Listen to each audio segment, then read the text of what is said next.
everyone, and welcome back to my channel. If you don't know me, hi, I'm Rachel and I'm an Egyptology PhD candidate at the University of Liverpool. And today I'm going to be telling you some things that I wish I'd known before I started studying Egyptology.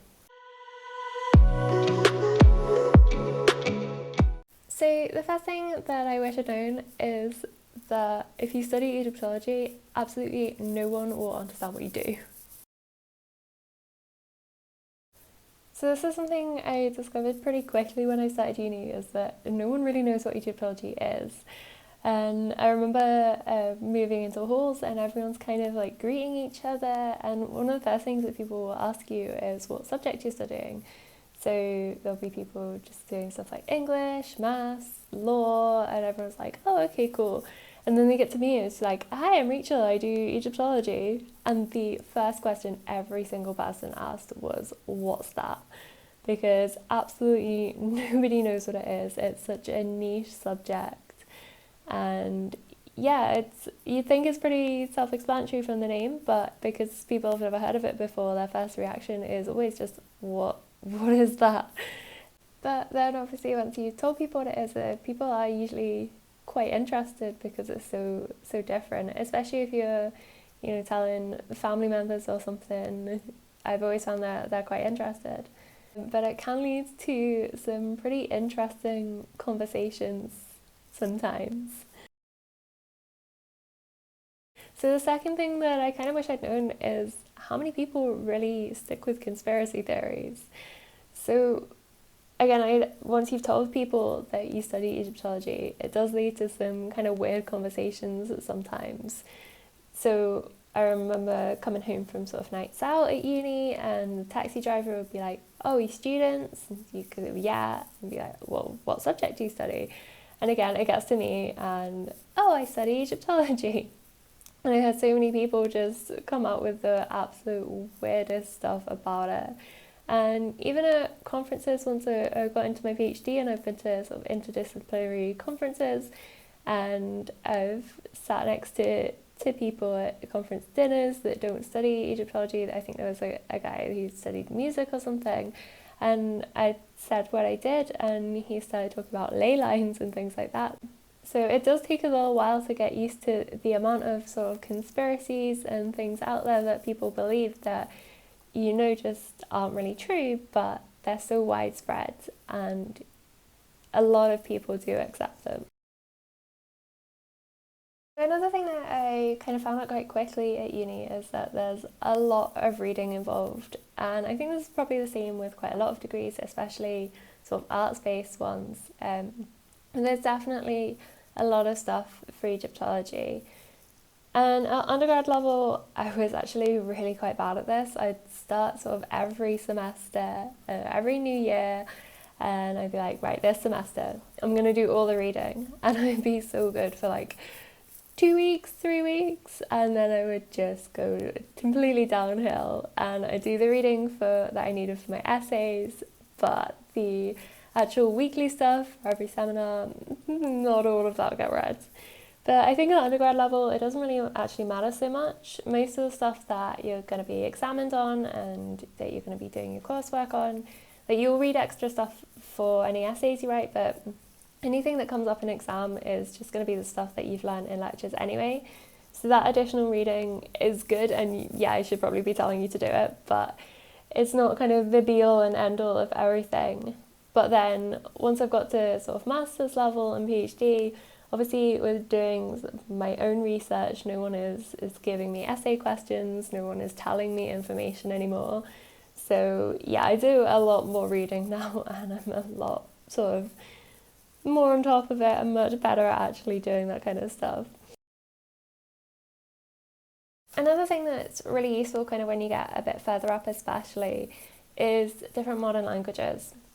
So a lot of the scholarship for Egyptology is written, there's a lot in English, but there's also a lot in French and there's a lot in German. So those kind of languages are really useful to actually know because it'll allow you to read a lot more different perspectives, keep on top of what research has actually been done in Egyptology.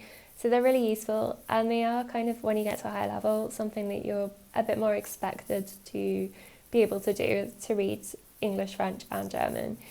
But this is something that I kind of wish I'd known a bit earlier. So I think it probably was mentioned when I was doing my undergrad every so often. But it's one of those things that I guess I didn't really pay too much attention to at that point. I didn't really know exactly what I wanted to do. I didn't know that I was going to be going on to do a PhD at that point, so I didn't really think, oh, okay, I'll go learn these languages now. But now that I am doing a PhD and I am kind of more expected to know them, I'm at the point where I have less time to actually learn them. So I knew bits of French and German from school, and I started learning them kind of properly during my master's and during my PhD. So I can read scholarship in French and German. But I know if I'd have started learning while I was doing my undergrad, I would have had a lot more time to kind of dedicate to learning these, and I'd probably be a lot more fluent in my reading now, and it would definitely make my life a little bit easier rather than having to focus on improving to other languages as well as writing my PhD thesis. So this one's a bit more of something that I wish I'd known before starting uni in general. So when you're in high school and sixth form, you're starting school at like 8:30, 9 o'clock every day. So you get to uni and you think, oh, I've got a lecture at 9 a.m, that is fine. It is not fine. 9 a.m. lectures are horrendous. Everyone hates them. Your lecturers probably hating them too. And yeah, they're just not enjoyable. And that was something that I learned pretty quickly. You also get the other end of the scale. You probably get some lectures at like 5 p.m. And personally, I don't find them as bad as 9 a.m, but I think by the end of the day, they are actually quite horrible as well.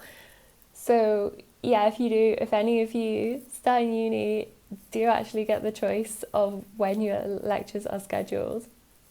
Don't pick the 9 a.m. ones. So if you're just doing your undergrad in Egyptology, once you've finished that, you're pretty unlikely to actually get a job in the subject area in something to do with Egyptology. So a lot of Egyptology jobs, like lecturers or museum curators, things like that, they'll all be looking for someone with a PhD and probably like a load of experience as well. So if you've just got an undergrad degree, that's not the kind of job that you are likely to be getting. A lot of archaeologists will have at least sort of master's degrees. So if you're going into an undergrad Egyptology degree expecting to come out at the end of it and work in Egyptology, you are very, very unlikely to actually be doing that. So even though an Egyptology undergrad degree is pretty unlikely to get you an Egyptology related job, you will still get loads of transferable skills from your degree that will be pretty useful for getting you a job elsewhere. So from the people that I did my undergrad with, I know one of them's gone off to be a teacher, one of them I think is an estate agent, one works for the Home Office, I think one started her own business. So there's absolutely loads of things you can go off and do. And you'll learn loads of research skills, how to analyse things. You'll be learning the Egyptian language, so you will learn kind of language skills. That does actually look pretty impressive. And if you are worried about kind of employability with Egyptology, there's always options to do sort of joint honours degrees. At Liverpool, where I've done all of my degrees, you can do the Honours Select programme. So I know people who've done Egyptology and geography, Egyptology and economics. So you can always pick something that kind of seems a little bit more useful for actually getting a job rather than a niche subject like Egyptology. But you can still do Egyptology too, and there's so much that you can learn from it.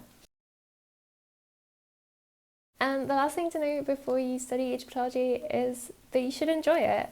Egyptology is such a great subject. There's so many different areas of it. You can learn how to read hieroglyphs, you can learn about the Egyptian religion, which is amazing, the history, which you're looking at 3,000-4,000 years of history, which is incredible. There's so much going on in that time and there's so much to learn.